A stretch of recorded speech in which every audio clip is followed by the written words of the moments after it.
Usap-usapan pa rin sa showbiz ngayon sina Jericho Rosales at Janine Gutierrez, hindi lang dahil sa kanilang matamis na relasyon kundi dahil sa bagong proyekto na magkasama nilang ginagawa.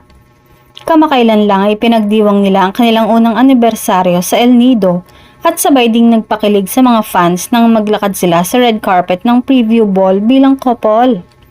Si Jericho ay abala sa pelikulang Quezon kung saan ginagampanan niya ang dating pangulo na si Manuel L. Quezon. Si Janine naman ay patuloy na namamayagpag bilang award-winning actress para sa Lavender Fields. Pero ang pinaka-aabangan ngayon ng fans ay ang pelikulang magkasamang ide-develop ni na Jericho at Janine. Kinumpirma ni Jericho na sila ay nagtutulungan sa isang film project na kasalukuyang binubuo pa.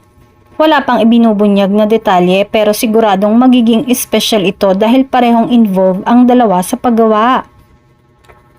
Sa ngayon ay marami ang humahanga sa tambalang ito.